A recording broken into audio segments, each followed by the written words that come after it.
You're too old to handle this, Margaret.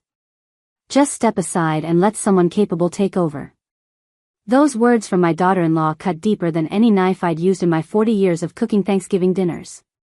I smiled quietly and nodded that morning, but what I did next left my entire family in complete shock. I'm so glad you're here with me today. Stay until the very end of this story and comment below what state you're watching from. I want to see how far this reaches across the country. At 70 years old, I never imagined I'd be told I was too incompetent, too feeble, too past my prime to do the one thing that had defined me as the matriarch of our family for over 4 decades. But I'm getting ahead of myself. Let me take you back to where it all began, just 3 days before what should have been our 43rd annual Whitmore family Thanksgiving. The November sun was barely peeking through the kitchen windows of my home in Maplewood Heights when I heard the front door open. I wasn't expecting anyone this early. It was only 7:30 in the morning, but I knew immediately from the sharp click of expensive heels on my hardwood floors exactly who had let herself in with the spare key I'd given her last Christmas. Margaret? Are you awake?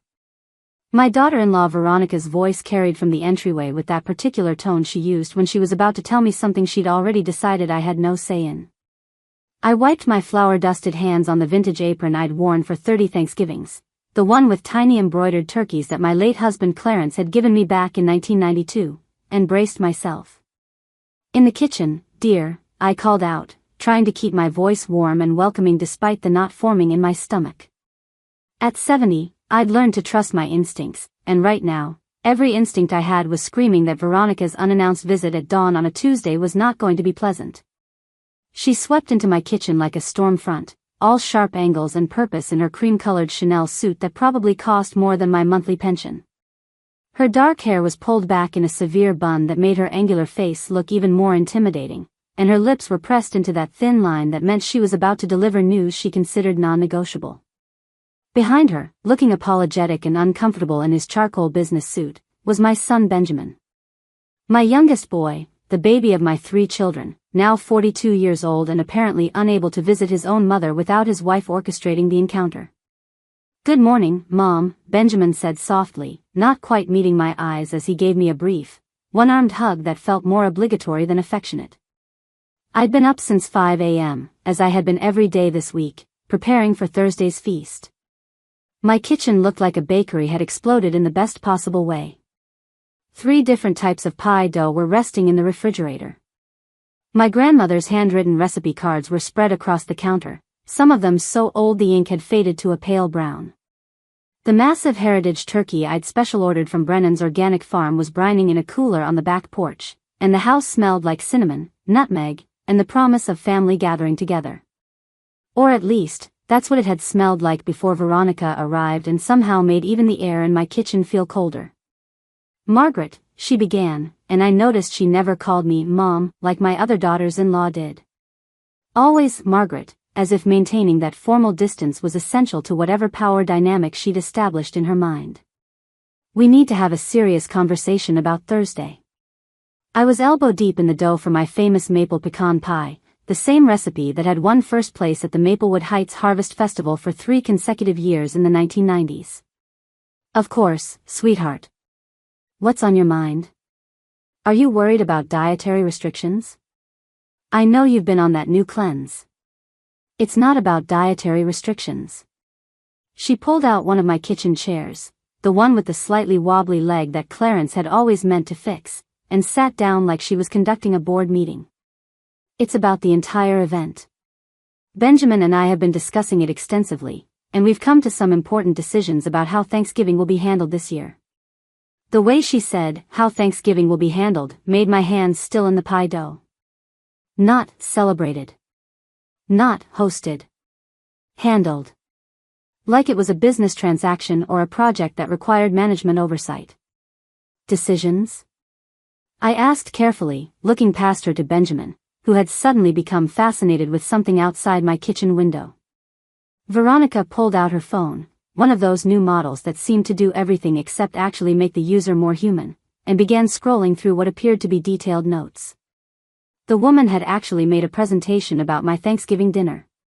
First, we need to discuss the menu, she said, her voice taking on that lecturing tone she probably used with the junior marketing associates at her firm. The traditional turkey and stuffing approach is frankly quite dated.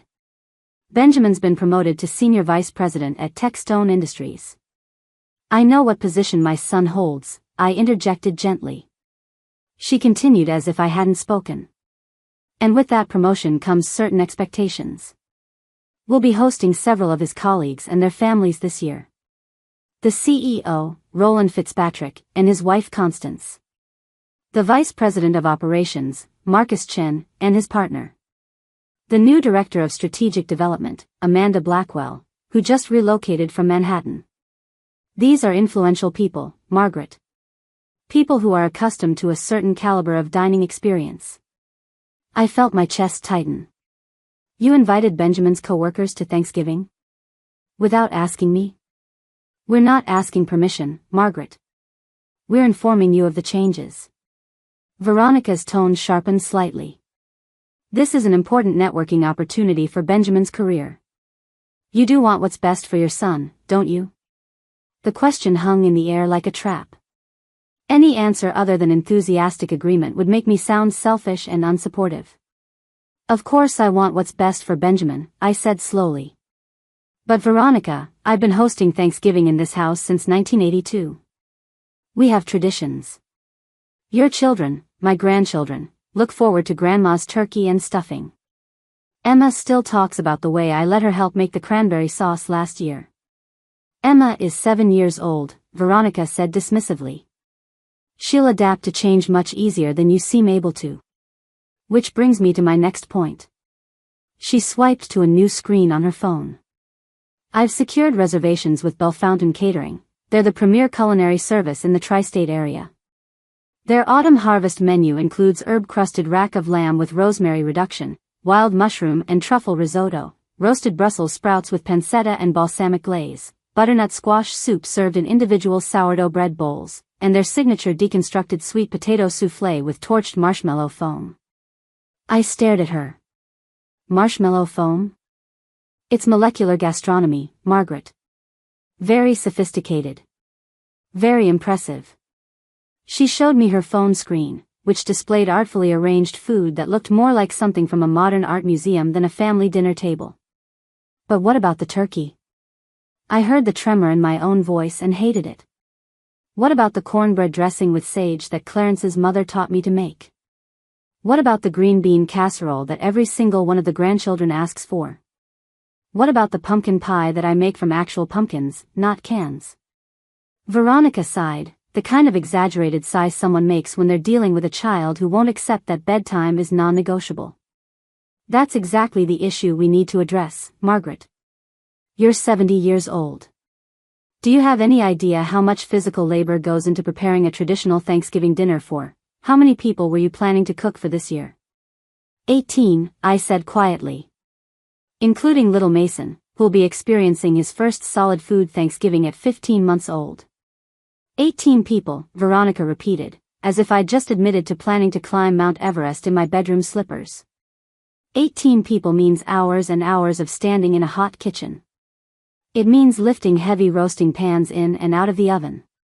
It means the physical demands of peeling potatoes, chopping vegetables, basting turkey, managing multiple dishes at different temperatures and timing requirements. She leaned forward, her expression shifting into what I'm sure she thought was concern but looked more like condescension.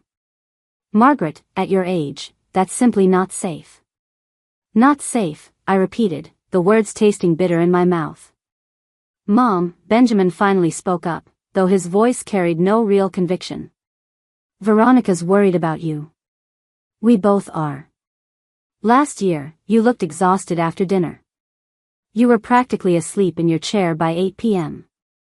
I was tired because I cooked for 16 people, cleaned up mostly by myself while everyone else watched football, and had been up since 5 a.m. preparing everything, I said, trying very hard to keep my voice level. That's normal tiredness from hard work, not some sign of senile decay. Veronica's eyes flashed. No one said anything about senile decay. Don't put words in my mouth, Margaret. We're simply being realistic about the limitations that come with aging. There's no shame in acknowledging that you can't do everything you could do when you were younger. She stood up and began walking around my kitchen, running her finger along the countertops like she was conducting an inspection. Beyond the physical concerns, there's also the matter of, how to put this delicately, presentation standards. Presentation standards? I felt my hands clench in the pie dough. Margaret, when was the last time you updated your kitchenware? These mixing bowls look like they're from the 1980s. This oven is clearly decades old.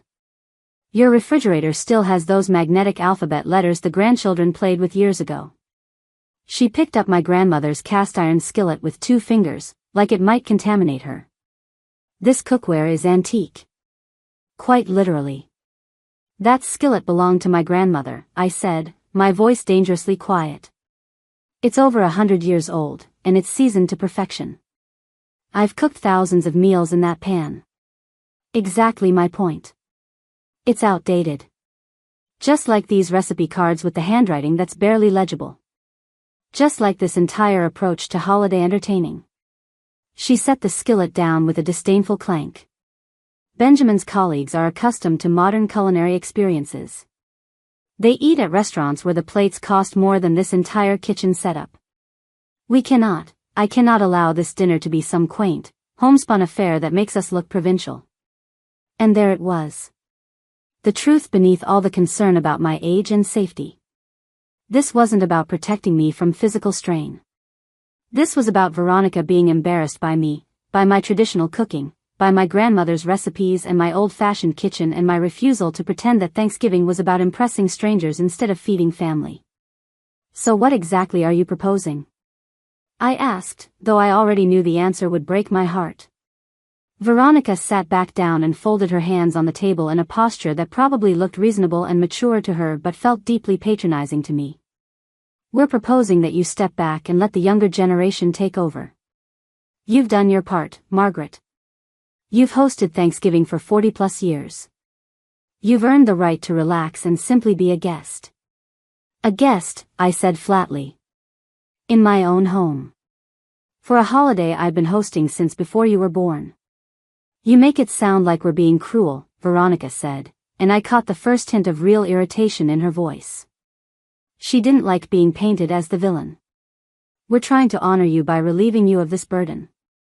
Most women your age would be grateful for the opportunity to sit back and enjoy the day without all the stress and labor. I don't find it stressful, I said. I find it meaningful. This house has been the gathering place for our family for over 4 decades. My children, all 3 of them, grew up running through these rooms on Thanksgiving Day. My grandchildren have learned to cook at this counter. This isn't just about food, Veronica. This is about legacy and memory and tradition. Traditions change, Margaret. Her voice hardened. Perhaps it's time you accepted that you can't do everything you used to do. There's no shame in aging gracefully and letting go of responsibilities that have become too much for you. The phrase, aging gracefully, landed like a physical blow. As if fighting for my place in my own family was somehow undignified. As if 4 decades of perfect Thanksgiving dinners counted for nothing because I'd had the audacity to turn 70 and still want to matter. Benjamin shifted uncomfortably. Mom, nobody's saying you don't matter. We're just trying to make things easier for everyone. Easier for everyone, or more impressive for your boss? I asked, looking directly at my son. He had the decency to look guilty for about 3 seconds before Veronica cut in. That's unfair, Margaret. Benjamin has worked incredibly hard for this promotion. Is it really so terrible that we want to make a good impression on the people who control his career trajectory? Would you prefer he stay stagnant professionally because you're too stubborn to adapt? I'm not being stubborn. I'm trying to preserve something that matters to this family. What matters to this family, Veronica interrupted, her voice rising slightly, is Benjamin's success. What matters is ensuring our children have the financial security and opportunities that come from their father advancing in his career. What matters is understanding that sometimes the needs of the present are more important than clinging to the past. I looked at Benjamin again, waiting for him to say something, anything, to remind his wife that I was his mother, that this was my home, that 43 years of family tradition couldn't just be discarded like outdated kitchenware. But my son stood there silent, trapped between the woman who'd raised him and the woman he'd married, and I could see clearly that he'd already made his choice. Veronica pressed her advantage, sensing my resolve weakening. Look, we're not trying to exclude you. You can absolutely still participate. You could set the table, we'll provide the linens and centerpieces, of course. You could arrange some flowers, maybe greet guests at the door. Simple tasks that won't overtax you physically but will help you feel included in the day. Simple tasks, I repeated, the words like ashes in my mouth. Yes. Age-appropriate contributions. She pulled up another screen on her phone. I've actually created a detailed timeline for the day. The caterers will arrive at 2 p.m. to begin setup. Guests will arrive at 5 p.m. for cocktail hour. We'll have a mixologist creating signature autumn-themed drinks. Dinner will be served at 6:30 p.m. sharp. The entire event should conclude by 9 p.m., which I know is past your usual bedtime. My usual bedtime? I felt something hot and sharp rising in my chest. Veronica, I'm 70, not 7. Which is exactly why we're trying to be considerate of your limitations. She stood up again, smoothing her perfect suit. The reality is, Margaret, that hosting a dinner party of this caliber requires energy and sophistication that frankly isn't in your wheelhouse anymore. I'm sure when you were younger, your traditional approach was perfectly adequate for family gatherings. But this is different. This is business. This is Benjamin's future. I set down my rolling pin very carefully, afraid that if I held onto it any longer, I might do something I'd regret. And if I say no? If I tell you that I want to continue hosting Thanksgiving the way I always have, in my own home, with my own food and my own family traditions? Veronica's expression went cold, all pretense of concern evaporating. Then Benjamin and I will host Thanksgiving at our house in Riverside Estates. We'll hire the caterers to set up there. We'll invite his colleagues to our home, where we can ensure the proper atmosphere and presentation. And obviously, the rest of the family will come to where the actual dinner is being held. You'd steal Thanksgiving from me, I whispered.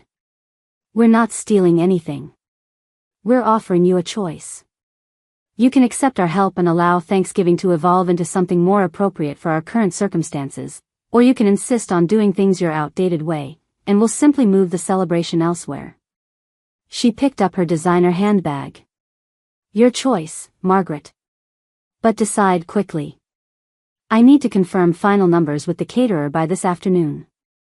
I looked at Benjamin, my baby boy who I'd rocked to sleep when he had nightmares, who I'd taught to ride a bike in this very driveway, who I'd sat up with all night when he was sick with the flu during his senior year of high school. Benjamin? You agree with this? He couldn't look at me. Mom, it's just one Thanksgiving.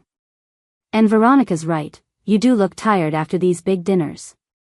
Maybe it would be nice for you to just relax and enjoy the day for once. For once, I repeated. As if I haven't enjoyed every single Thanksgiving I've hosted for the past 43 years. You know what I mean, he mumbled. But I did know what he meant. And what Veronica meant. And what this whole conversation was really about. I wasn't modern enough. My traditions weren't impressive enough. My kitchen wasn't sophisticated enough. And most importantly, I wasn't young enough to matter anymore. I need to think about this, I said finally. Veronica checked her phone. You have until 2 p.m. today. After that, I'm moving forward with hosting at our place. She turned to leave, then paused in the doorway. Oh, and Margaret? If we do end up hosting at Riverside Estates, please understand that you'll be a guest just like everyone else. That means following our schedule, our dress code. I'm thinking formal attire would be most appropriate, and our social protocols. No showing up early to help in the kitchen. No bringing your own dishes because you don't trust anyone else's cooking. No monopolizing the grandchildren with stories about Thanksgiving's past. You'll need to let go and let us handle things our way. She swept out of my kitchen with Benjamin trailing behind her like a dutiful shadow. At the door, my son turned back one more time. I'm sorry, Mom, he said softly. But this is important to my career. Try to understand. Then they were gone, and I was left standing in my kitchen, the kitchen where I'd fed my family for over 40 years, where I'd taught my children to cook, where I'd comforted heartbreaks and celebrated victories and created memories that I thought would outlast me, surrounded by pie dough and recipe cards and the ghost of every Thanksgiving past. I walked slowly to my dining room, my legs feeling suddenly heavy and old in a way they hadn't just an hour ago. I pulled out the photo albums I kept in the antique sideboard that had belonged to Clarence's grandmother. The one labeled, Thanksgiving Memories 1982 to 2024, was worn at the edges from being opened so many times over the years. I sat down at my dining table, the same table that had held 43 Thanksgiving feasts, and opened to the first page. There was Clarence, young and handsome in 1982, carving our very first turkey in our very first home. My daughter Diane, just 3 years old, sitting in her high chair with mashed potatoes smeared across her chubby cheeks. My oldest son Marcus, 5 years old in that photo, trying to sneak a roll before dinner was officially served. I turned the pages slowly, watching my children grow through the years. Benjamin's first Thanksgiving, tiny and red-faced in my arms while Clarence beamed with pride at having a second son. The year Diane brought home her first boyfriend and everyone spent the whole dinner making the poor boy uncomfortable with questions about his intentions. The Thanksgiving right after Marcus deployed to Afghanistan, when we kept his place setting ready even though he couldn't be there, and we all pretended we weren't terrified for him. The year Clarence was diagnosed with lung cancer, and we all knew it might be his last Thanksgiving, so we laughed louder and hugged longer and I took 100 photos trying to freeze that day in time forever. His last Thanksgiving, 2 years ago, when he was so weak he could barely sit at the table, but he insisted on being there, on saying grace one more time, on telling his terrible knock-knock joke that he'd told every Thanksgiving for 40 years and that made everyone groan and laugh in equal measure. Page after page of memories. Babies being welcomed to their first solid food Thanksgiving. Children growing into teenagers. Teenagers becoming adults. Adults bringing home spouses and partners. Spouses and partners bringing grandchildren. The family tree expanding and blooming around my table, year after year, generation after generation. And in every single photo, at the center of it all, was the food. My food. The turkey that I'd learned to prepare from Clarence's mother, who'd learned it from her mother. The cornbread dressing made from my grandmother's recipe. The cranberry sauce that my great-aunt had taught me to make with fresh oranges. The pumpkin pie with the secret ingredient that made it just different enough from everyone else's that people remembered it. These weren't just recipes. This was ancestry.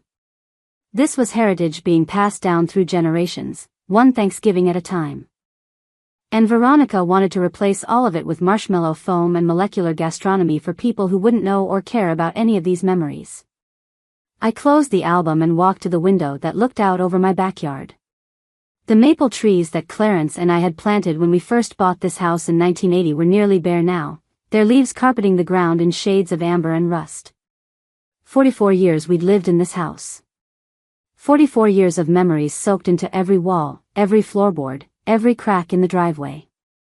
And now my own son was ready to discard all of that because his wife was embarrassed by tradition and his boss needed to be impressed.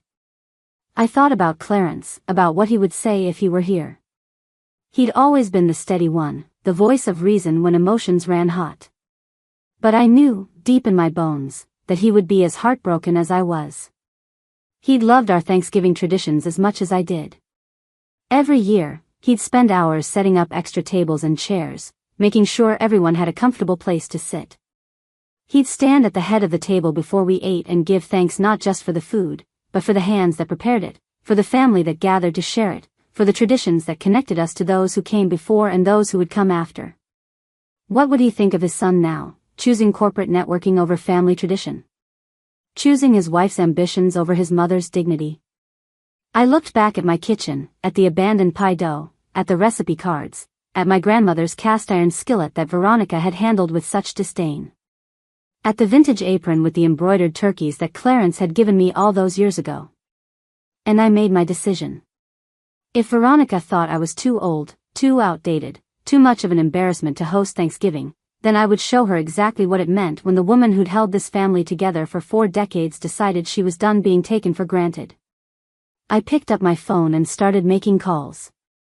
The first was to my daughter Diane in Portland. Then my oldest son Marcus in Denver.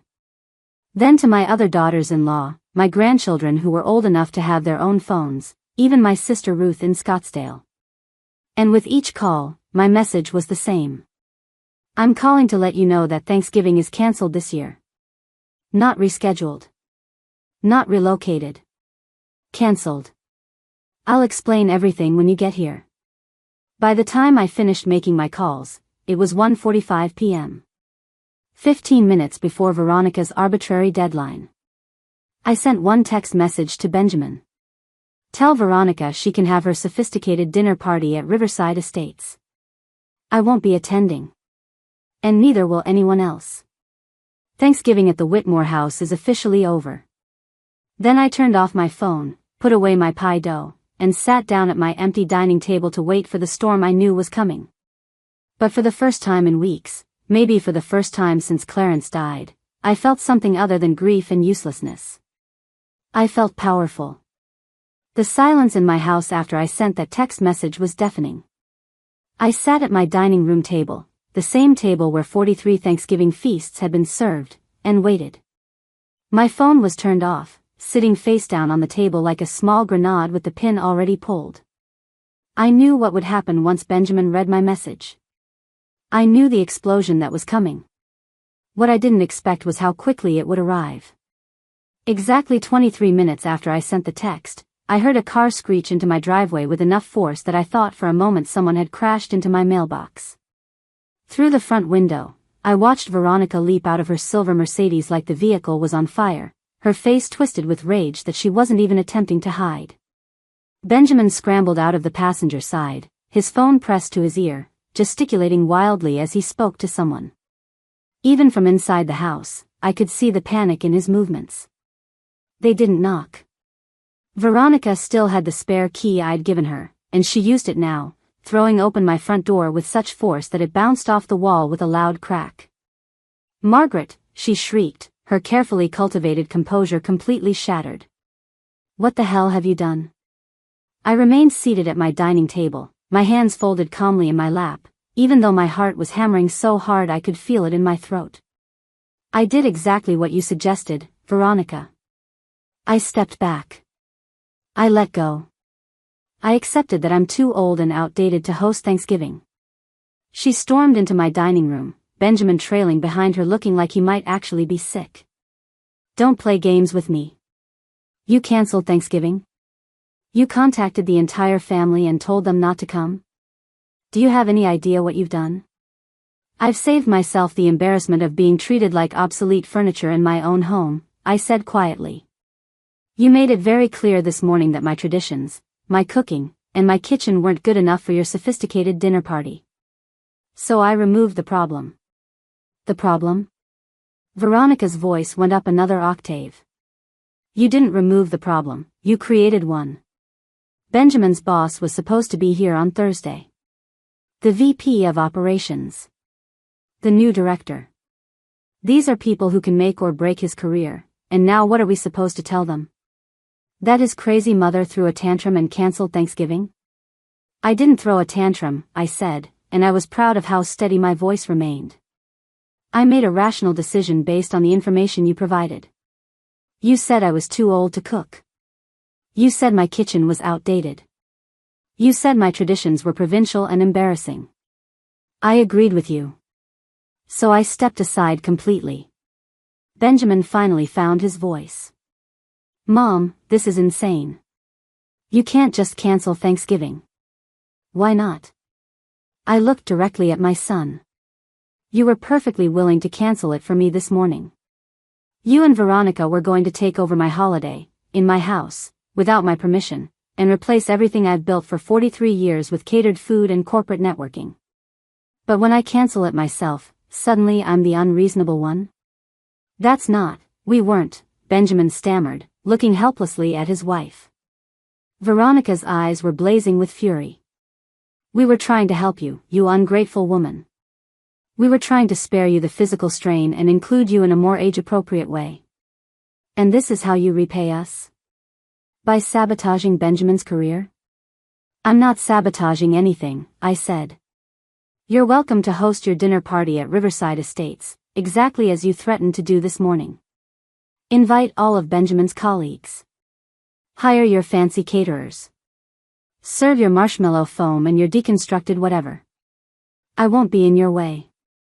But the family won't be there either. Veronica slammed her hand down on my table, making the photo album jump. You told everyone not to come. You turned them against us. I didn't turn anyone against you. I simply informed them that Thanksgiving at this house was cancelled. What they choose to do with that information is up to them. Benjamin's phone rang. He looked at the screen and his face went even paler. It's Diane, he said weakly. Don't answer it, Veronica snapped. But Benjamin was already swiping to accept the call. Hey, Dee. Even from where I sat, I could hear my daughter's voice coming through the phone, sharp and angry. Benjamin held the phone slightly away from his ear, wincing at whatever Diane was saying. After a moment, he lowered the phone and looked at Veronica with something like despair. She wants to know what we did to Mom. She says she's getting on a plane tonight and she'll be here tomorrow to sort this out. She sounds really angry. Of course she's angry, Veronica said through gritted teeth. Because your mother is manipulating everyone with her wounded pride routine. It's not a routine, I said softly. And I'm not manipulating anyone. I simply told them the truth, that Thanksgiving here is cancelled because you made it clear my contributions weren't wanted or needed. Benjamin's phone rang again. Then again. Within 5 minutes, it seemed like every member of our family was trying to reach him. His face grew more and more panicked with each call he declined. Veronica paced my dining room like a caged animal, her expensive heels clicking furiously against my hardwood floors. This is unbelievable. Do you understand what you've cost us? Roland Fitzpatrick was impressed that Benjamin came from such a close family. That was one of the things that set him apart from the other candidates for the VP position. Family values. Traditional American values. And now what? Now he's the guy whose mother went crazy and canceled Thanksgiving? Maybe you should have thought about that before you told me I was too old to matter, I said. Veronica whirled on me. I never said you didn't matter. You said I was too old to cook. Too outdated to host. Too much of an embarrassment to be involved in anything more than setting the table and arranging flowers. You called my kitchen antiquated. My recipes provincial. My traditions dated. You made it abundantly clear that I was an obstacle to Benjamin's success. I stood up slowly, meeting her furious gaze. So I removed the obstacle. You should be thanking me. This is emotional blackmail, Veronica hissed. You're holding Thanksgiving hostage to punish us for trying to help you. I'm not holding anything hostage. I'm simply choosing not to participate in my own humiliation. There's a difference. Benjamin's phone buzzed with a text. He looked at it and groaned. Mom, Marcus is on his way. He says he's driving straight through from Denver. He'll be here by tomorrow afternoon. Good, I said. I'd like to see my oldest son. It's been 6 months. He's not coming for a pleasant visit. Veronica exploded. He's coming because you've stirred up drama.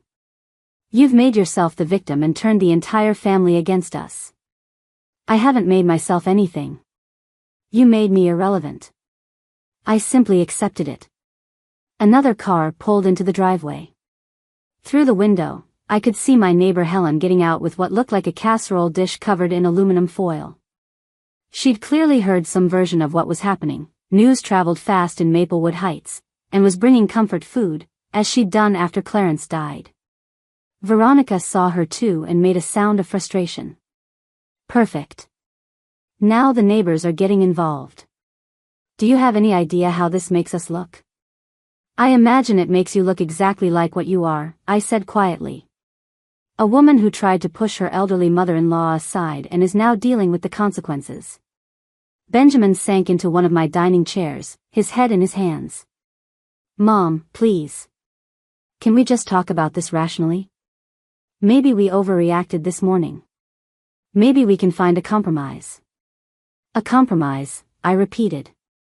Like the compromise where I set the table and arrange flowers while caterers cook in my kitchen and strangers eat at my table? We could include some of your traditional dishes, Benjamin said desperately. Maybe the caterers could prepare some of your recipes alongside their menu. Would that work? Veronica's head snapped toward her husband. Benjamin, we are not negotiating with her. She's behaving like a child, and if we give in now, she'll pull this manipulative nonsense every time she doesn't get her way. I'm behaving like a child? I felt my own anger rising now, hot and sharp. I'm the one behaving like a child? Veronica, you came into my home this morning and told me I was too old, too incompetent, too embarrassing to do the thing I've been doing perfectly for longer than you've been alive. You threatened to steal Thanksgiving from me if I didn't comply with your demands. You made it clear that your husband's career was more important than his mother's dignity. And now you're angry because I had the audacity to take you seriously? We were thinking of your health.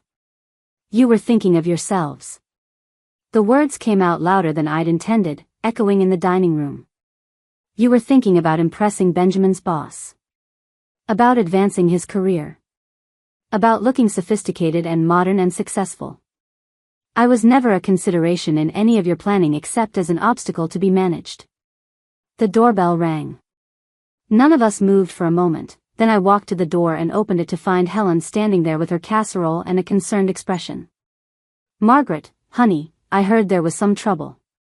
I brought you my tuna noodle casserole. I know it's not much, but... She trailed off as she caught sight of Veronica and Benjamin in the dining room. Oh. I'm sorry. I didn't realize you had company. They were just leaving, I said, taking the casserole with genuine gratitude. Thank you, Helen. This is very kind. Veronica appeared at my shoulder. We are not leaving. This conversation is far from over. Helen looked between us, clearly sensing the tension. I'll just go. But Margaret, if you need anything, I'm right next door. She gave Veronica a look that could have frozen water, then headed back to her house. As soon as I closed the door, Veronica turned on me again. Now you're accepting casseroles from the neighbors? You're really playing this up, aren't you? Poor Margaret, abandoned by her cruel family. I'm accepting kindness from a friend, I said. Something you might not understand. Benjamin's phone rang yet again. This time when he answered, I could hear my sister Ruth's voice, loud and indignant even through the tiny speaker. Benjamin Michael Whitmore, what in God's name have you done to your mother? Aunt Ruth, I can explain. You'd better explain, young man. I just got off the phone with Margaret, and she tells me you and that wife of yours told her she was too old to cook Thanksgiving dinner. In her own house. The house where your father died, where you grew up, where this family has gathered for over 40 years. What were you thinking? It's complicated, Aunt Ruth. It's not complicated at all. You chose your career over your mother. You chose impressing strangers over respecting the woman who raised you. Your father would be ashamed. I saw Benjamin flinch as if he'd been physically struck. Veronica tried to grab the phone from him, but he pulled away. Aunt Ruth, please, we're trying to work this out. I'm flying in tomorrow morning. I'll be at Margaret's house by noon. And you'd better have a damn good explanation ready because right now, I'm of a mind to tell you exactly what I think of a man who treats his widowed mother like yesterday's garbage. The call ended. Benjamin sat there holding his phone, looking like he might actually cry. Great, Veronica said bitterly. Now even the extended family is involved. Your Aunt Ruth, who we see maybe once every 5 years, is suddenly the arbiter of family values. Aunt Ruth has always been protective of family, I said. She was there when I had Benjamin. She helped me through Clarence's diagnosis and death. She's been more present than you want to acknowledge. This is spiraling out of control, Benjamin said, his voice cracking. Mom, please. Tell everyone it was a misunderstanding. Tell them Thanksgiving is back on. We'll do it your way, traditional food, your recipes, everything. So now my way is acceptable? I asked. Now that the family is angry and your aunt is flying in? Now that the neighbors are bringing casseroles? Suddenly my outdated, provincial traditions are good enough? Mom. No, Benjamin. I shook my head. You don't get to do this. You don't get to treat me like I'm worthless until there are consequences, and then pretend you never meant it. You made your choice this morning. You chose Veronica's ambitions over your mother. You chose to let her talk about me like I was a burden to be managed. You stood there silent while she inspected my kitchen like it was a health code violation. You said nothing when she called my grandmother's skillet outdated and my recipes primitive. I was trying to keep the peace. You were being a coward, I said, and Benjamin looked like I'd slapped him. Your father never would have let anyone talk to me the way Veronica did this morning. He would have stood up for me, for our traditions, for this family. But you? You just stood there and let it happen because you were afraid of upsetting your wife or jeopardizing your career. Tears were actually running down Benjamin's face now. Dad's not here anymore, Mom. I'm trying to do what's best for my own family. I am your family. The words burst out of me with more pain than I'd meant to show. I'm your mother. I carried you for 9 months. I raised you. I sat up with you when you were sick. I taught you to tie your shoes and ride a bike and be a decent human being. Or at least I thought I did. But the man standing in my dining room right now, the man who let his wife humiliate me in my own home, the man who thought his career was more important than his mother's dignity, I don't recognize him at all. The silence that followed was crushing. Benjamin was openly crying now, and even Veronica looked shaken, though she tried to hide it behind a mask of anger. You're being melodramatic, Veronica said, but her voice lacked its earlier conviction. Am I? Then let me ask you something, Veronica. When you're 70 years old, and your children tell you that you're too old to be useful, that your contributions don't matter anymore, that you're an embarrassment that needs to be managed and hidden away, how will you feel? Will it be melodramatic then? Or will you finally understand what you did to me today? She didn't answer. For the first time since she'd stormed into my house, Veronica had nothing to say. Benjamin wiped his face with the back of his hand. What do you want us to do, Mom? How do we fix this? I don't know that you can, I said honestly. You've shown me who you are. Both of you. You've shown me exactly how much I matter to you when there's something more important at stake. That's not something that gets fixed with an apology or a compromise. So that's it? Benjamin's voice was hollow. You're just going to cut us out of your life? Punish us forever? I'm not cutting you out or punishing you. I'm protecting myself. I'm choosing not to put myself in a position where I can be treated like this again. I walked to the front door and opened it. I think you should leave now. Take your caterers and your corporate dinner party and your sophisticated menu to Riverside Estates. Host your networking event. Impress Benjamin's boss. Do whatever you need to do. Just do it without me. And the rest of the family? Veronica asked. What are you going to tell them? The truth. That Thanksgiving at this house is cancelled because you made it clear I wasn't wanted or needed. What they do with that information is up to them. Benjamin walked slowly toward the door, looking back at me with devastated eyes. I love you, Mom. I hope you know that. I know you think you do, I said softly. But love isn't just words, Benjamin. It's actions. It's standing up for the people you love when they're being disrespected. It's choosing them even when it's inconvenient or uncomfortable. And by that measure, I'm not sure you showed me much love today. He left without another word, Veronica following behind him with her jaw clenched tight. I watched their Mercedes pull out of my driveway, then closed the door and leaned against it, feeling every one of my 70 years in my aching bones. The house was quiet again. Too quiet. I walked through the rooms slowly, seeing them differently now. The living room where we'd open Christmas presents every year. The kitchen where I'd taught all 3 of my children to cook.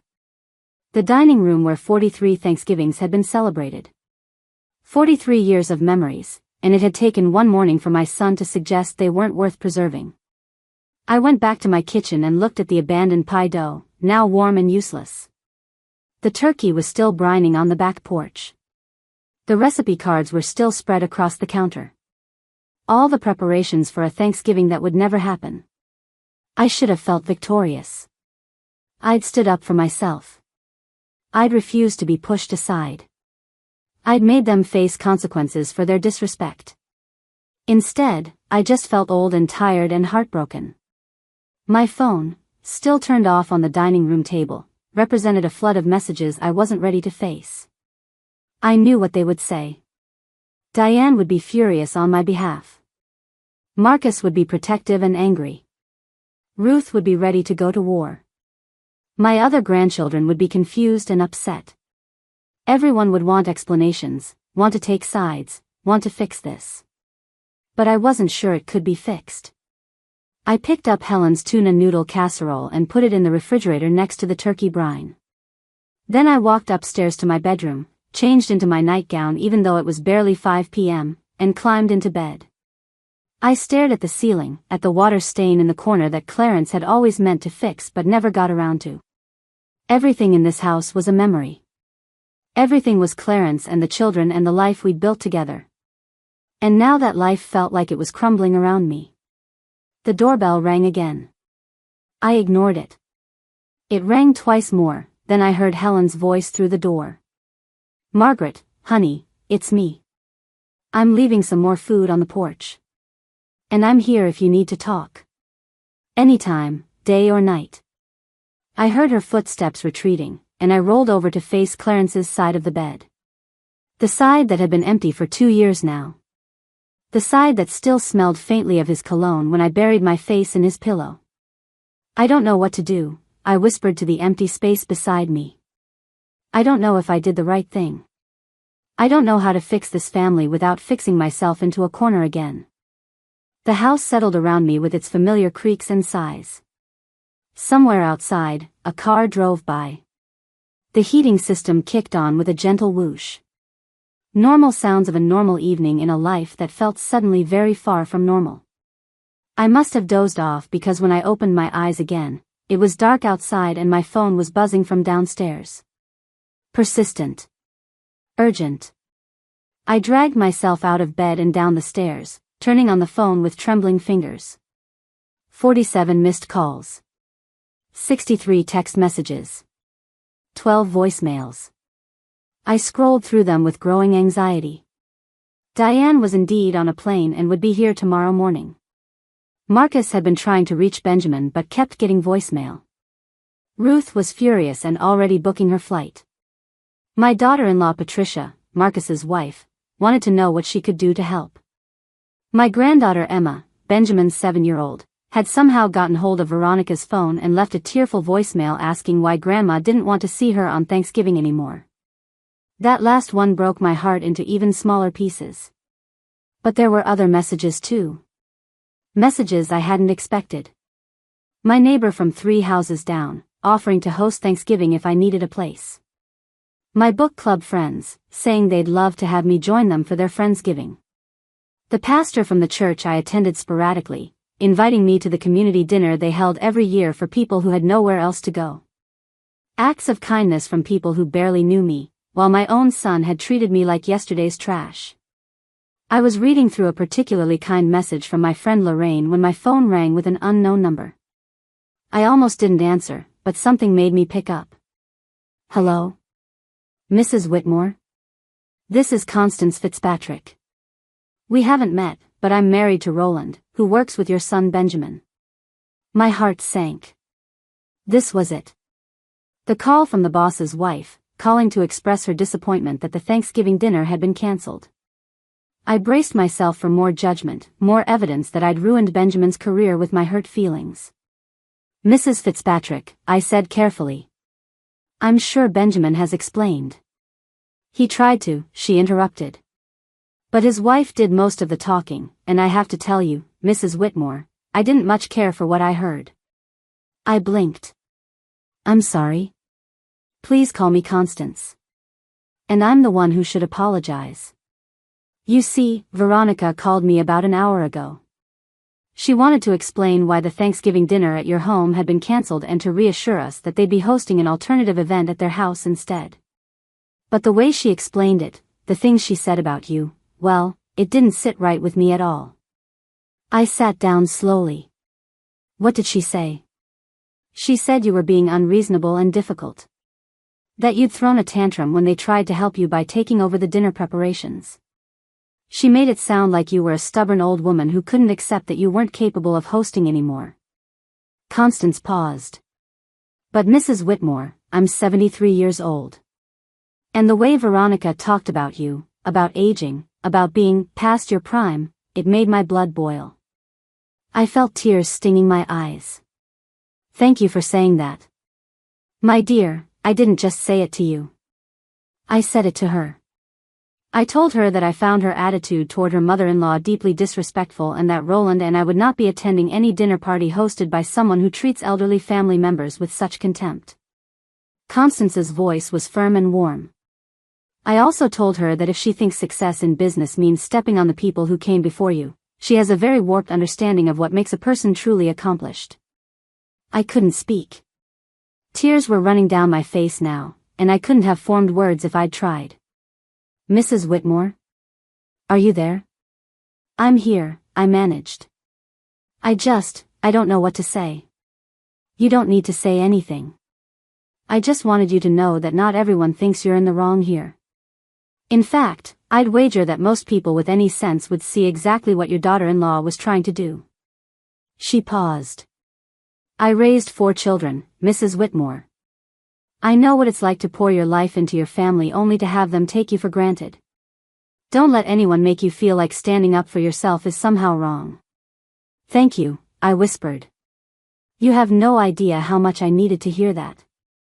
Oh, I think I have some idea. Now, I understand that Thanksgiving at your home is cancelled, and that's perfectly understandable given the circumstances. But Roland and I host a small dinner for colleagues who don't have family in the area. If you find yourself alone on Thursday and would like some company, we'd be honored to have you join us. No pressure, no obligations. Just an invitation from one grandmother to another. After we hung up, I sat in the dark living room for a long time, clutching my phone and crying. But these weren't tears of grief or anger anymore. They were something more complicated. Relief, maybe. Validation. The unexpected kindness of a stranger who understood what I was going through because she lived long enough to face similar challenges. My phone buzzed again. This time it was a text from Diane. Landed in Chicago. Getting a rental car. We'll be at your house by 10 a.m. tomorrow. I love you, Mom. Whatever happened, we're going to fix it together. Then Marcus, crossed into Nebraska. Should be there by tomorrow afternoon. Dad would be proud of you for standing up for yourself. I know I am.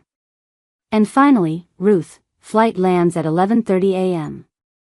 I'm bringing reinforcements. That daughter-in-law of yours is about to learn what happens when you mess with a Whitmore woman. I smiled through my tears.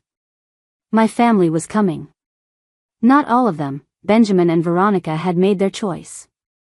But the ones who mattered, the ones who understood what family really meant, they were coming. And for the first time since that awful confrontation this morning, I felt something that wasn't grief or anger or hurt. I felt hope. I woke Wednesday morning to the sound of a car door slamming in my driveway. For a disoriented moment, I thought maybe I'd dreamed everything, the confrontation with Veronica, the cancelled Thanksgiving, all of it. But then I saw the time, 9:47 a.m. I'd slept later than I had in decades, my body finally succumbing to the exhaustion of yesterday's emotional warfare. Another car door slammed, followed by footsteps running up my front walk. Then I heard her voice. Mom. Mom, open up. I know you're in there. Diane. I dragged myself out of bed, still in yesterday's nightgown, my hair a disaster, my face puffy from crying. I barely made it to the stairs before Diane used her own key to let herself in. She stood in my entryway like an avenging angel, her red hair wild from travel, her eyes fierce with protective fury. Mom, she breathed, and then she was hugging me so tightly I could barely breathe. Oh, Mom. What did they do to you? I burst into tears again. Apparently, I had an unlimited supply, and let my daughter hold me while I sobbed into her shoulder. She was my middle child, my only girl, and she'd always been the one who felt everything most intensely. When she loved with her whole heart. And when someone hurt the people she loved, her rage was equally absolute. Come on, she said gently, guiding me to the couch. Sit down. Have you eaten anything? When did you last have water? Mom, you look like you haven't slept in days. Just one day, I managed. One very long day. Diane disappeared into my kitchen and I heard her moving around, opening cabinets, running water. She returned with a glass of orange juice and what looked like toast with butter. Eat, she commanded. Then tell me everything. And I mean everything, Mom. Don't leave out a single detail. So I told her.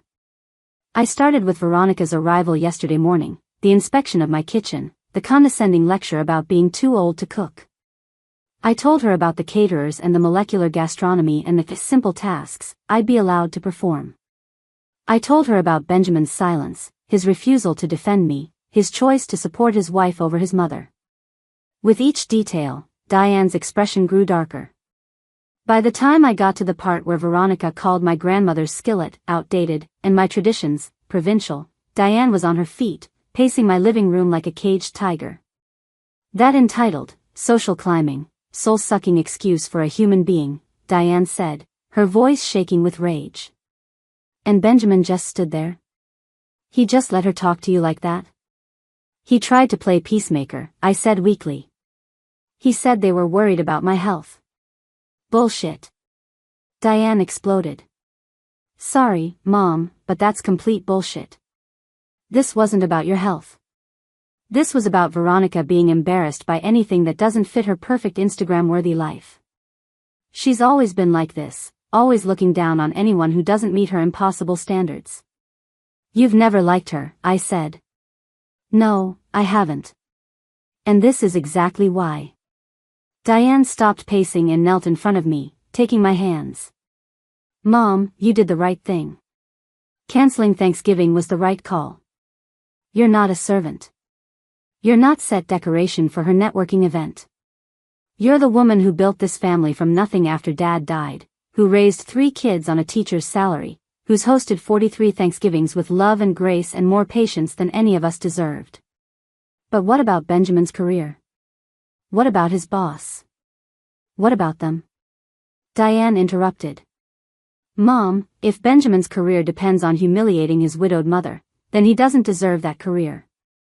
And from what you told me about Mrs. Fitzpatrick's call, it sounds like his boss's wife agrees with me.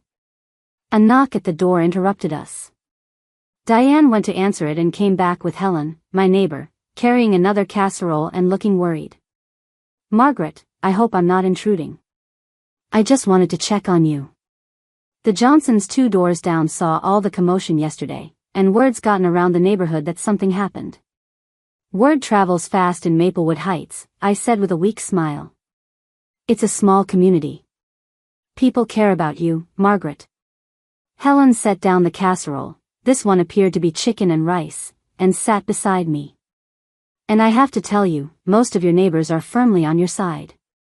Especially after Beverly saw that daughter-in-law of yours screaming at you in your own driveway. Beverly Patterson?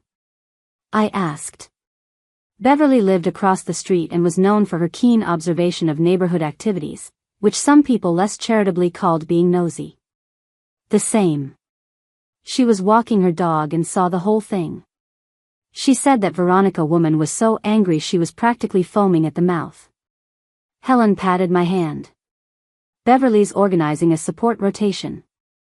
We're going to make sure you have meals and company for the next week, whether you want it or not. I felt tears welling up again.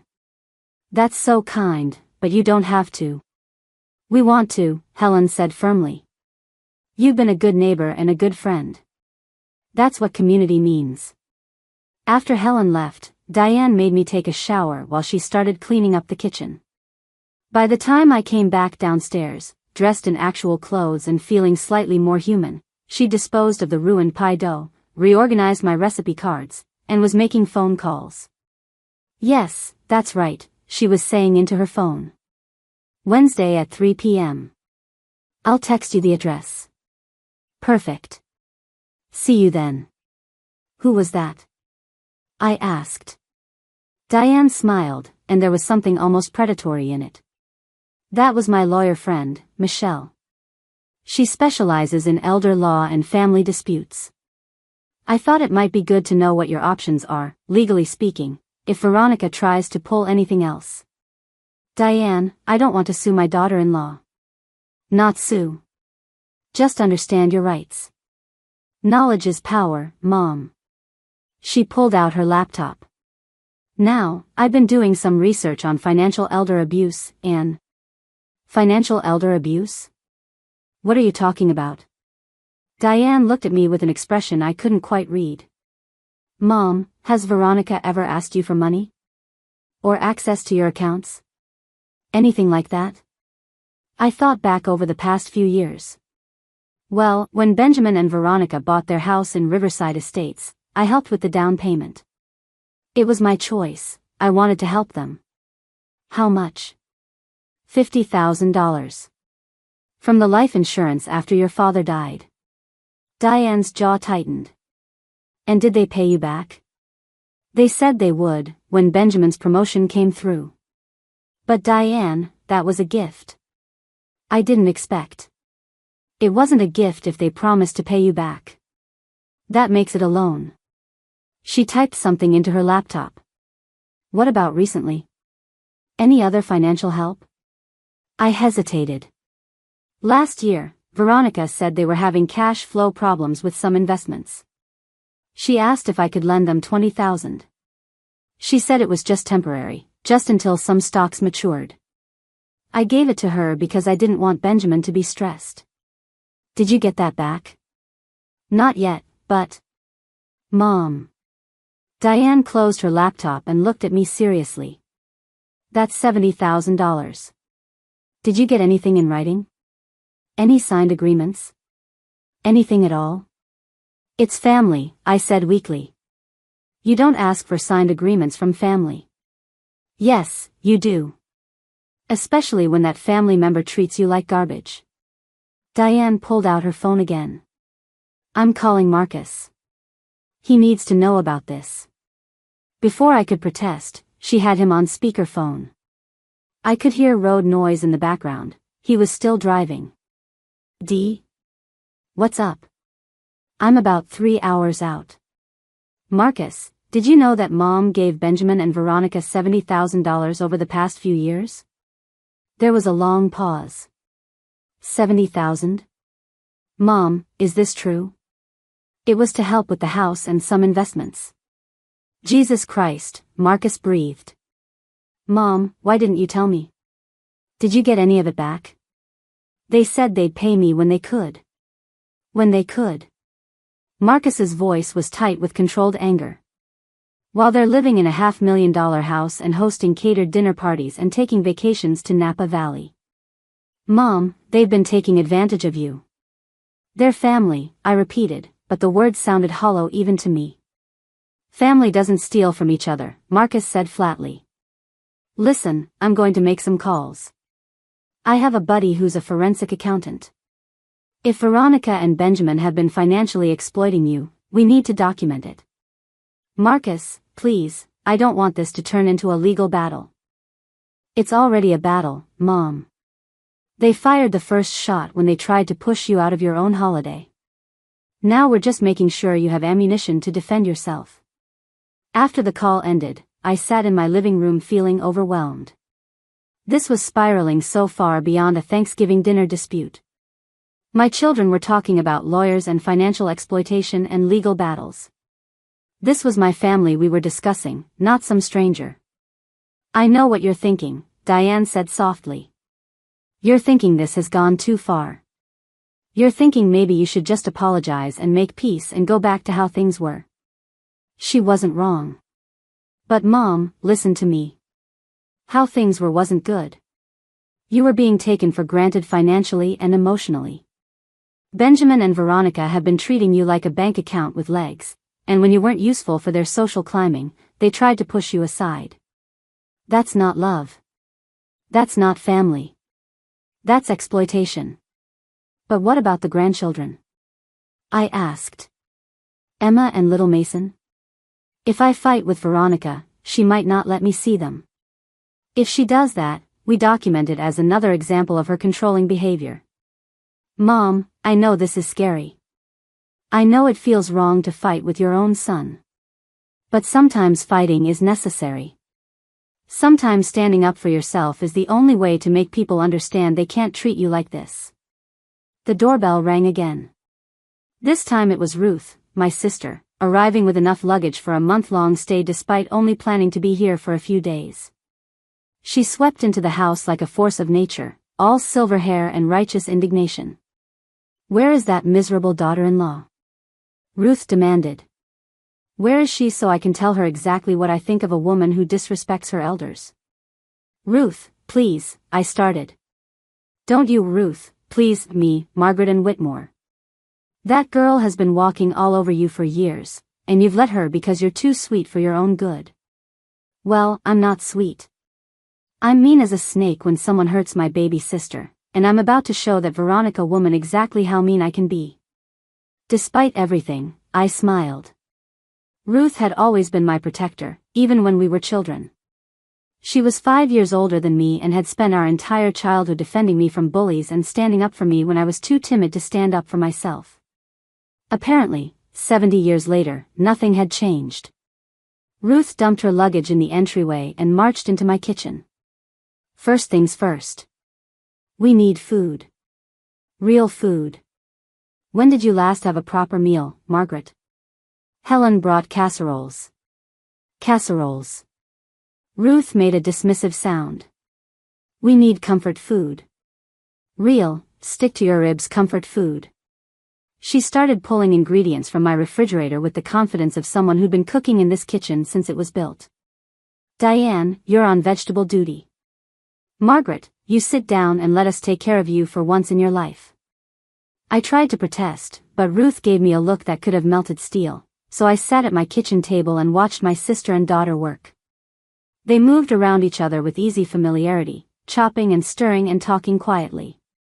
I caught snatches of their conversation, plans for dealing with Veronica, discussions about the money I'd lent Benjamin, speculation about what Marcus would say when he arrived. The thing is, Diane was saying, Veronica has always been controlling. Remember Benjamin's 40th birthday party? She planned the whole thing without asking him what he wanted, then got angry when he seemed less than enthusiastic about the golf-themed event even though he doesn't play golf. That's because everything is about her, Ruth said, chopping onions with more force than strictly necessary.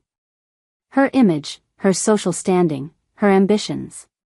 Benjamin is just a prop in the life she's trying to create. And poor Margaret here has been funding it all while getting treated like hired help.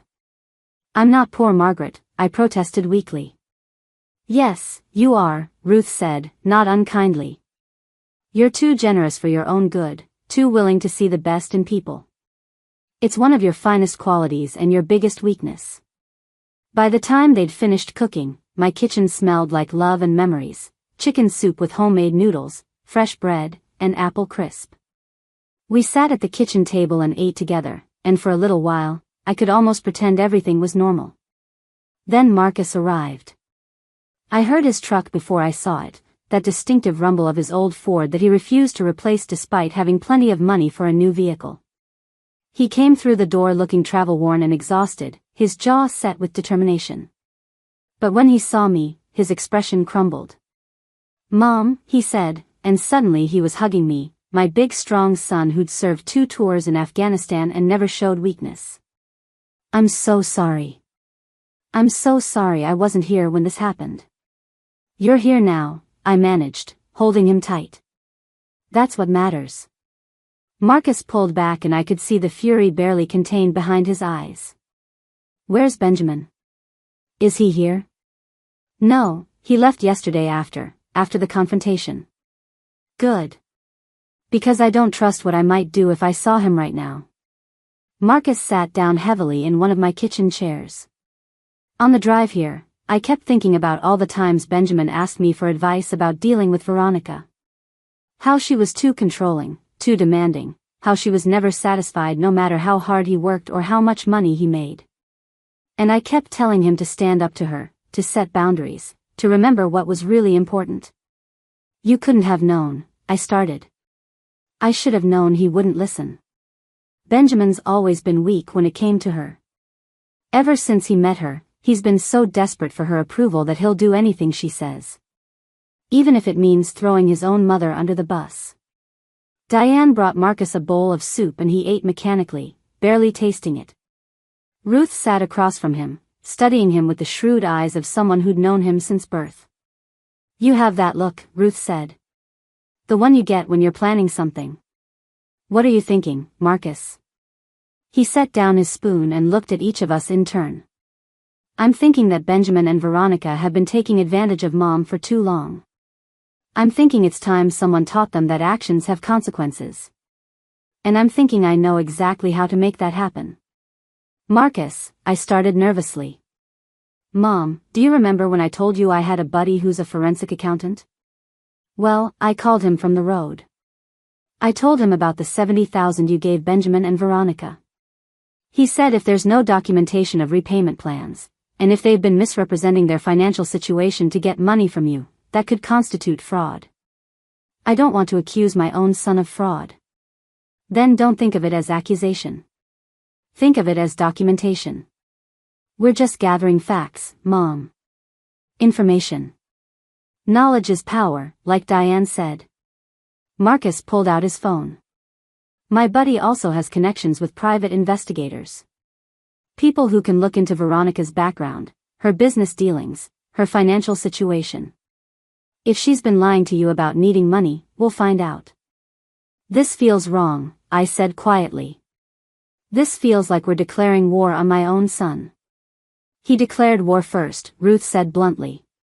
When he let his wife tell you that you were too old to matter. When he stood silent while she humiliated you in your own home. When he chose her ambitions over your dignity. Margaret, I know you want to believe the best in your children. But sometimes your children disappoint you. And when they do, you have to decide whether to enable their bad behavior or hold them accountable for it. I looked around the table at my sister, my daughter, my oldest son. 3 people who dropped everything to be here for me. 3 people who were ready to fight my battles when I was too tired and heartbroken to fight them myself. What about Emma and Mason? I asked. Benjamin's children? What happens to them if we do this? We make sure they know they're loved, Diane said firmly. We make sure they understand that this isn't about them. And we make sure they grow up knowing that it's not okay to treat people badly, even if those people are family. Especially if those people are family. Marcus's phone buzzed. He glanced at it and his expression hardened. It's Benjamin. He wants to know if we're all here at Mom's house. He says he and Veronica need to talk to all of us together. Tell him yes, Ruth said before I could speak. Tell him to come over right now. It's time we all had a conversation about what family really means. Marcus typed out a response. Within seconds, Benjamin replied, We'll be there in 20 minutes. Good, Ruth stood up and started clearing the table with sharp, decisive movements. We'll meet them in the living room. Margaret, you sit in Clarence's chair. The one at the head of the room. We want them to see you as the matriarch of this family, not as someone who can be pushed around. Ruth, I don't think. That's the problem, Margaret. You think too much about making everyone comfortable and not enough about demanding the respect you deserve. Ruth pointed at Clarence's old leather recliner, the one he'd sat in every evening to read the newspaper. The one that had sat empty since he died. Sit. I sat. Diane stood to my right, Marcus to my left, Ruth slightly behind me. We must have looked like some kind of tribunal, and maybe that's exactly what Ruth intended. The 20 minutes felt like 20 hours. My heart was pounding so hard I could feel it in my throat. My hands were shaking so badly I had to clasp them together in my lap. I kept thinking about Benjamin as a little boy, about the 1,000 ways I protected him and loved him and sacrificed for him. And I kept thinking about how none of that had mattered when Veronica told him to choose. Finally, we heard a car in the driveway. Footsteps on the walk. A hesitant knock at the door. Marcus answered it. Benjamin and Veronica stood on my front porch looking nervous and defiant in equal measure. Veronica's perfect facade had cracks in it. Her makeup wasn't quite as flawless as usual, her hair less precisely styled. Benjamin looked like he hadn't slept at all, his eyes red-rimmed and hollow. "Come in," Marcus said, his voice cold. "We've been waiting for you." They stepped into my living room and stopped short when they saw our formation. Ruth standing behind me like a guardian. Diane and Marcus flanking me like soldiers. And me, sitting in Clarence's chair, trying to look more confident than I felt. "This looks like an ambush," Veronica said, attempting to sound indignant but not quite pulling it off. "This looks like a family meeting," Ruth corrected. "The kind you should have had before you tried to steal Thanksgiving from Margaret." "We weren't stealing," Benjamin started. "Sit down," Marcus interrupted. "Both of you. Sit down and shut up and listen for once in your lives." Benjamin and Veronica sat on the couch across from me, and I noticed how Veronica's hand reached for Benjamin's, squeezing it tightly. They were presenting a united front, just as we were. The battle lines had been drawn. Now the real confrontation was about to begin. The silence in my living room was suffocating. Benjamin and Veronica sat on the couch, looking small and uncomfortable under the collective gaze of my assembled family. I could see Benjamin's leg bouncing nervously, a habit he'd had since childhood when he knew he was in trouble. Marcus spoke first, his voice cold and controlled. "Let me make sure I understand the situation correctly. You came to Mom's house yesterday morning and told her she was too old to cook Thanksgiving dinner. You told her that her kitchen was outdated, her traditions were provincial, and her recipes weren't sophisticated enough for your corporate networking event. Is that accurate?" Benjamin opened his mouth, but Veronica cut him off. "That's not how it happened. We were trying to help Margaret. We were concerned about her health." "Don't lie," Diane snapped. "Mom told us everything. Every word you said. Every insult you delivered. You weren't concerned about her health. You were embarrassed by her." "That's not true," Veronica insisted, but her voice lacked conviction. "We just thought it was time for a change, time for the younger generation to take over." "The younger generation?" Ruth's voice dripped with scorn. "You mean you. You wanted to take over so you could impress Benjamin's boss and turn Thanksgiving into a business transaction. Tell me, Veronica, when exactly did you start valuing networking opportunities over family?" Veronica's face flushed. "I don't have to justify my decisions to you people. This is between Benjamin, Margaret, and me." "Wrong," Marcus said. "This became everyone's business the moment you tried to steal our family tradition. This became everyone's business when you made our 70-year-old mother cry in her own kitchen. And this definitely became everyone's business when we discovered that you and Benjamin owe Mom $70,000 that you've never repaid." Benjamin's head snapped up. "How did you, Mom? You told them about the money." "Of course she told us," Diane said. "We're her family. Her real family. The ones who actually care about her well-being instead of just seeing her as a convenient bank account."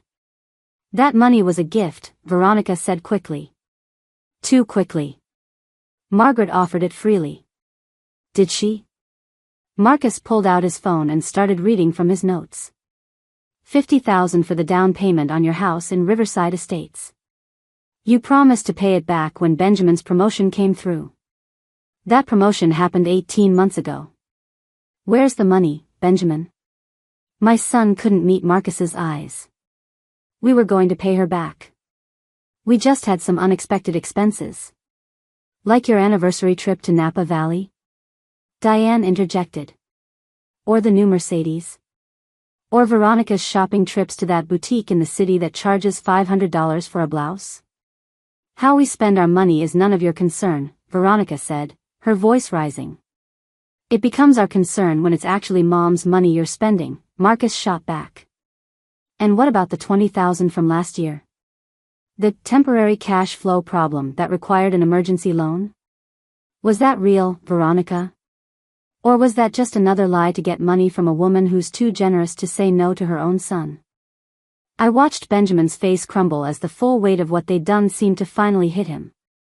Mom, he said weakly, I was going to pay you back. I swear I was. You just what? I asked quietly. It was the first time I'd spoken since they arrived, and everyone's attention swung to me. You just kept finding reasons not to? You just kept prioritizing everything else over the debt you owed your mother? You just kept letting Veronica spend money that wasn't yours while I lived on a fixed income and convinced myself I didn't need new winter boots because you needed it more? You needed new boots? Benjamin's voice cracked. Mom, why didn't you tell me? Because you never asked, I said simply. In 2 years since your father died, you've never once asked me if I needed anything. You've never asked how I was managing financially.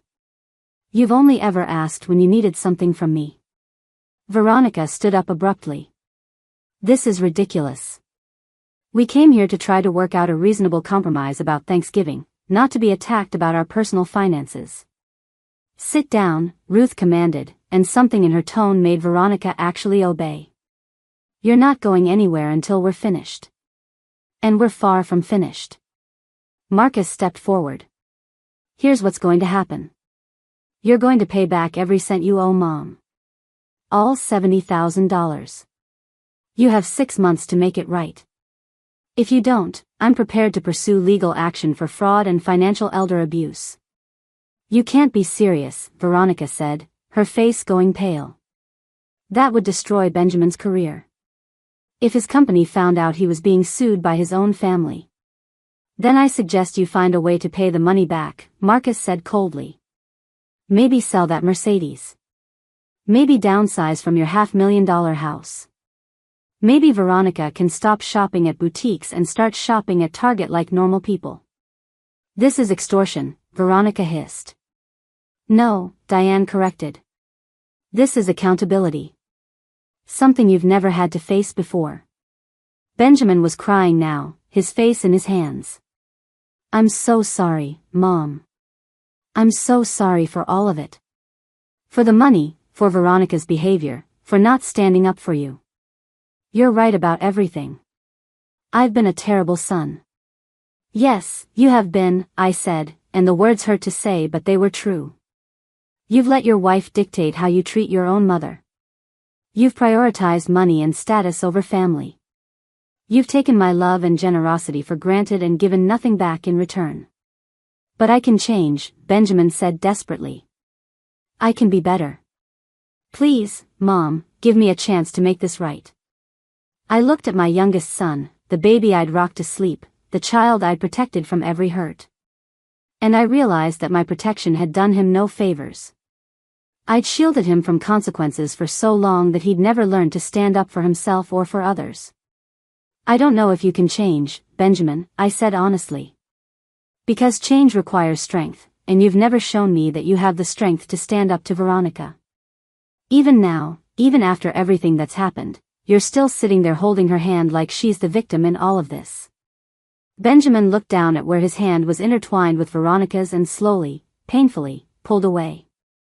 Veronica's head whipped toward him, her eyes wide with shock.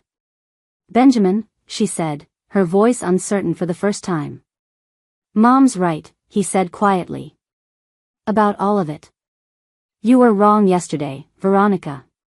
What you said to Mom, how you treated her, it was cruel and disrespectful and I should never have allowed it. You're turning on me? Veronica's voice rose in disbelief. After everything I've done for your career?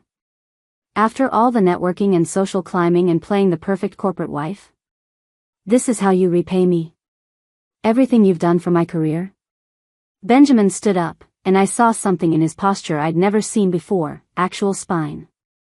Veronica, you've been using my career as an excuse to treat everyone around us like they're beneath you.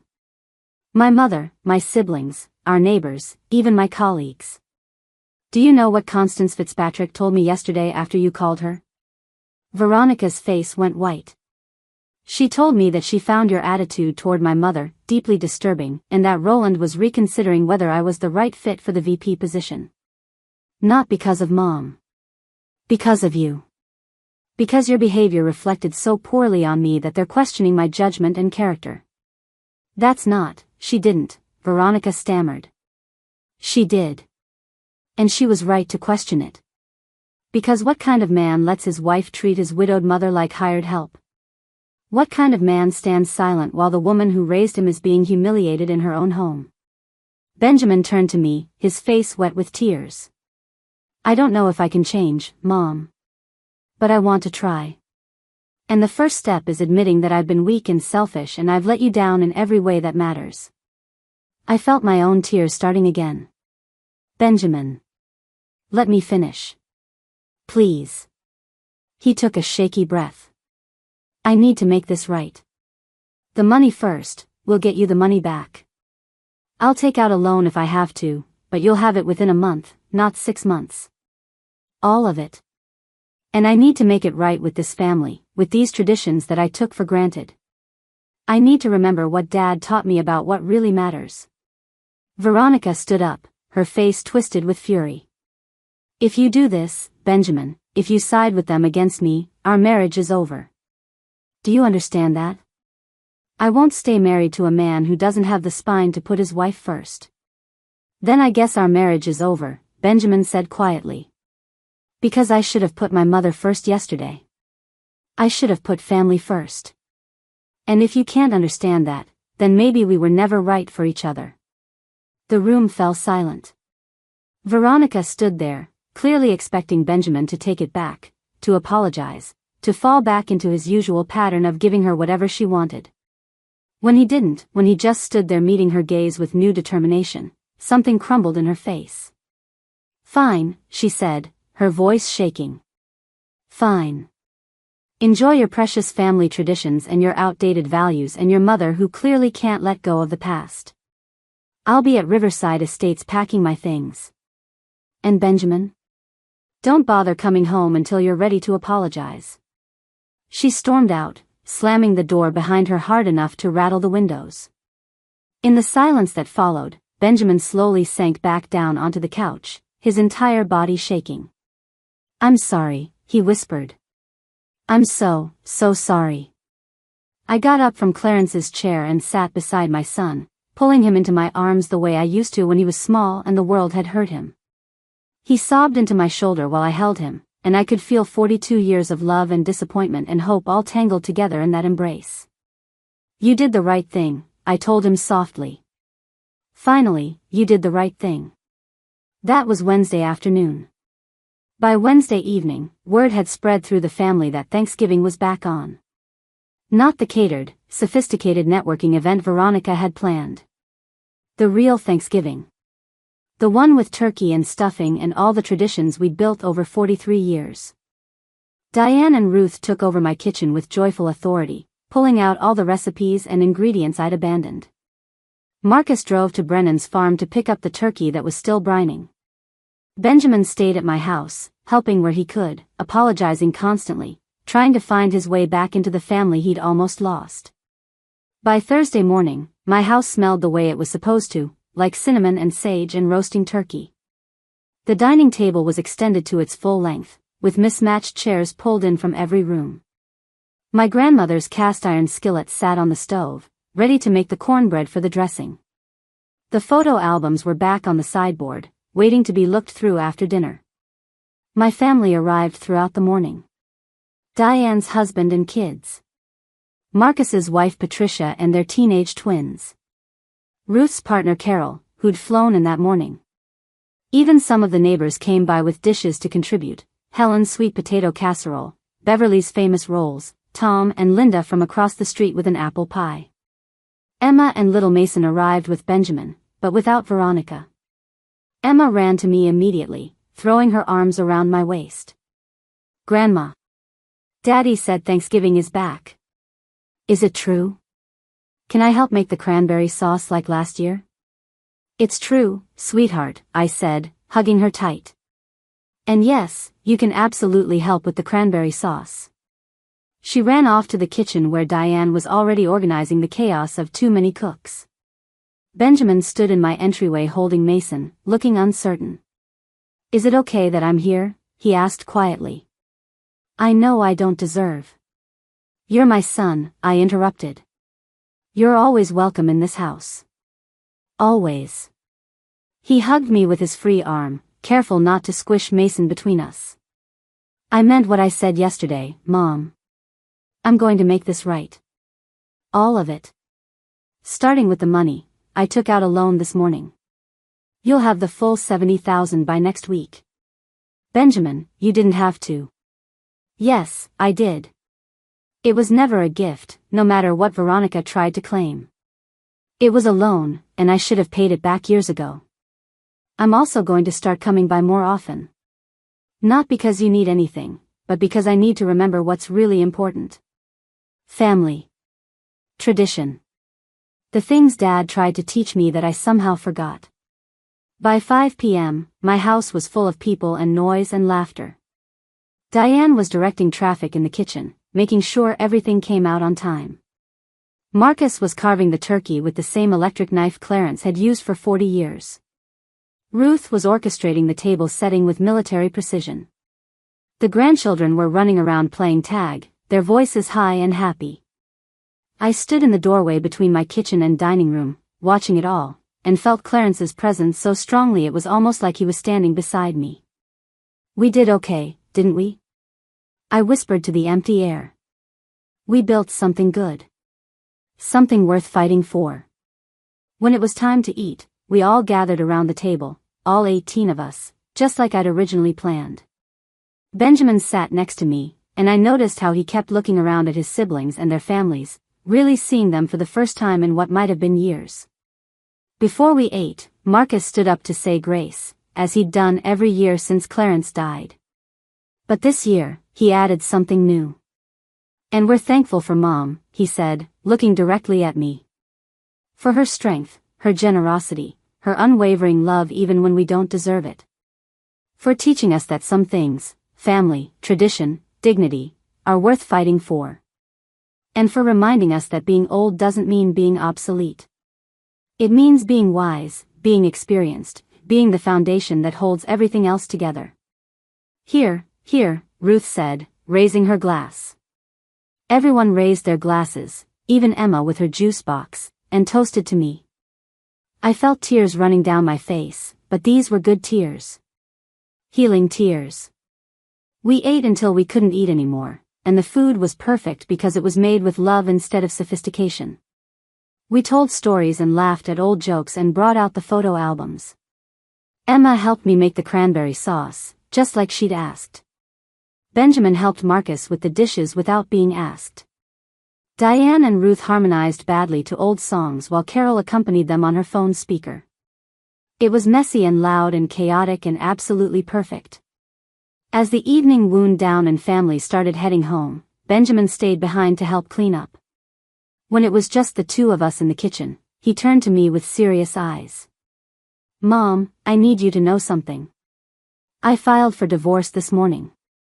I stopped wiping the counter. "Benjamin, you don't have to do that for me. I'm not doing it for you. I'm doing it for me. For Emma and Mason. For the kind of man I want to be instead of the kind of man I've been." He sat down heavily at the kitchen table. "Veronica called me 10 times today. Left voicemails saying I was throwing away our marriage over nothing, that I was choosing you over her, that I was being manipulated by my family." "What did you say?" I didn't answer. "Because she's wrong about everything. I'm not choosing you over her, I'm choosing to be a decent human being. I'm choosing to have values that mean something. I'm choosing to be the kind of father my kids can be proud of, and the kind of son my father would have been proud of."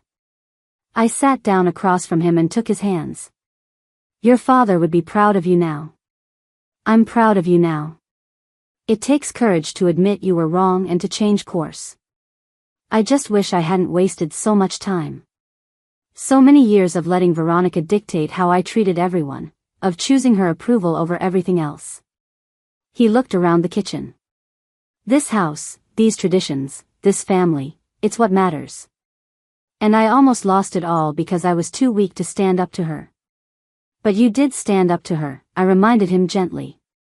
When it mattered most, you found your strength. We sat there in comfortable silence for a while, and I thought about how much had changed in just 3 days. The daughter-in-law who tried to steal my holiday was gone. The son who'd betrayed me was starting the long journey toward redemption. My family had rallied around me with fierce love and protection. And I'd learned that I was stronger than I'd given myself credit for. At 70 years old, I'd stood up for myself. I'd fought for what mattered. I'd refused to be diminished or dismissed. And in doing so, I'd reminded everyone, including myself, that age doesn't make you obsolete. It makes you powerful in ways that youth can never understand. Epilogue, 6 months later. It's May now, and my kitchen is warm with spring sunshine. I'm testing recipes for this year's Memorial Day picnic, which will be at my house, as always. Benjamin comes by every Sunday for dinner, usually with Emma and Mason. He's dating someone new, a woman named Claire who teaches at the local elementary school and who treats me with genuine warmth and respect. The divorce was finalized last month. Veronica tried to claim she deserved half of everything, including the house she'd insisted they buy. But when Marcus's forensic accountant finished documenting all the money she'd taken from me under false pretenses, she settled quickly and quietly to avoid potential fraud charges. Benjamin paid back every penny of the $70,000, plus interest I didn't ask for but he insisted on. I put most of it in a trust for the grandchildren's college education. Some of it I used to finally buy those winter boots I'd needed. Last week, Constance Fitzpatrick called to invite me to lunch. She wanted to tell me that Roland had indeed promoted Benjamin to VP, not despite the family drama, but partly because of it. He showed real character, Constance told me. In the end, he chose integrity over convenience. That's the kind of person we want in leadership. And Thanksgiving? We're already planning it. Emma has requested 3 different kinds of pie. Marcus is talking about deep frying a turkey outside for the first time. Diane wants to finally try making those homemade rolls from Grandma's recipe. Ruth has already booked her flight. I'm 70 years old, and I'm no longer afraid of being called too old. Because I've learned that age isn't about limitation, it's about legacy. It's about the traditions we build, the love we give, the strength we show when someone tries to diminish us. My daughter-in-law said I was too old to cook for Thanksgiving, so I canceled the entire meal. And in doing so, I saved my family from losing what mattered most. Sometimes the most important thing you can do is refuse to accept how someone else defines your worth. Sometimes love means knowing when to fight.